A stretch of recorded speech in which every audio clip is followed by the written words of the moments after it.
Bem-vindos a mais um vídeo da Escola Superior do Ministério Público da União. Meu nome é Antônio Fonseca e eu sou subprocurador-geral da República.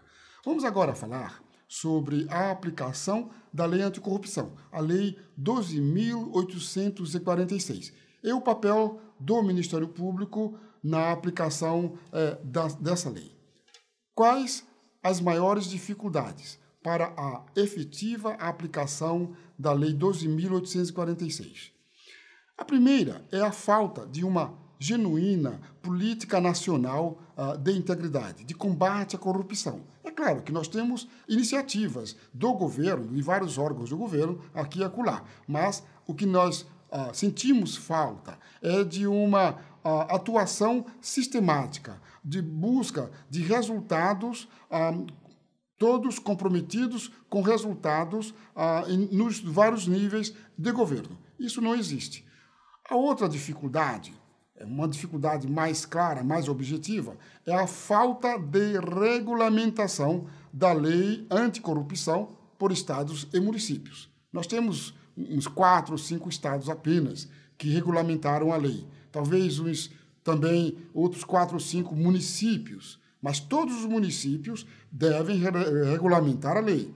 Nós sabemos que pequenos municípios terão grandes dificuldades, mas certamente municípios com 100 mil habitantes, 200 mil habitantes, etc., todos os municípios de capital, todas as capitais, não é, dos estados, todos devem ter a sua regulamentação da Lei 12.846, para aplicar a lei quando esses órgãos forem, por exemplo, vítimas, mas, ao mesmo tempo, desenvolverem uma atuação eficaz com o mercado para que haja verdadeiros incentivos à prevenção. E a outra coisa é a indefinição do papel dos órgãos do Poder Judiciário e do Poder Legislativo para aplicar a Lei 12.846. Não podemos esquecer que a Lei Anticorrupção se aplica também a esses poderes, aos outros poderes, não é só ao Poder Executivo. Como o Ministério Público poderia organizar ações em defesa da regulamentação da política anticorrupção? Não é? Regulamentação da Lei 12.846 por estados e municípios. Primeiramente, nós podemos esperar que os ministérios públicos, promotores, procuradores da República, possam recomendar a governadores e prefeitos, não é? Primeiro, por grupos de municípios mais importantes, não é? Recomendar que eles organizem uma estrutura necessária para aplicar a lei e regulamente a lei. Sem essa regulamentação, não é possível você ter uma estrutura adequada. Também é necessário que haja iniciativa envolvendo as autoridades federais e estaduais, a fim de que elas busquem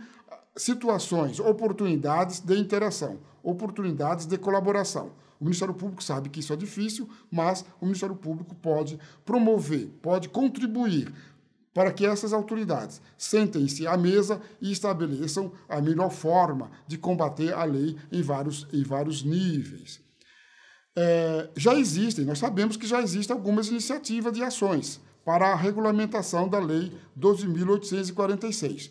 No entanto, nós sabemos que ainda essas iniciativas são poucas, ainda precisam melhorar. Existem iniciativas da CGU no plano federal, existe também a iniciativa em discussão no próprio Conselho Nacional do Ministério Público. Nós temos também grupos de trabalho discutindo a melhor maneira de se regulamentar a lei.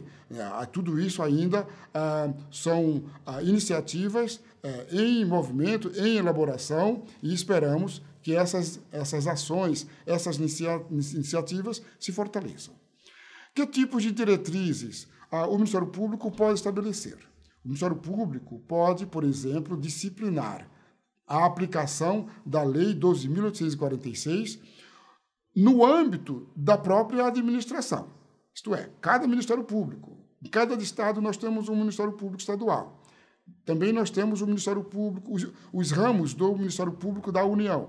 Então, cada um deve disciplinar para si a aplicação da lei.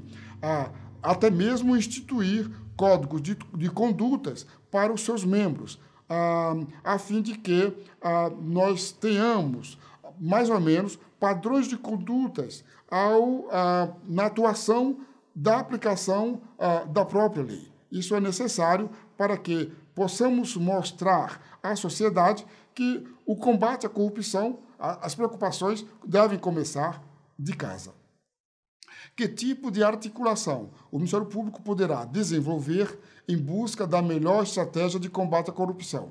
Bem, os artigos da lei, vários artigos da lei, mostram que toda regulamentação precisa ter a organização de autoridades controladoras. Então, o Ministério Público precisa se relacionar com essas autoridades, a fim de que a melhor maneira de aplicar a lei seja encontrada e cada vez mais melhorada.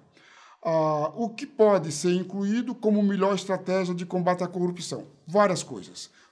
Várias iniciativas podem ser do ponto de vista do foco da atuação ministerial. Por exemplo, investigar e punir as grandes fraudes.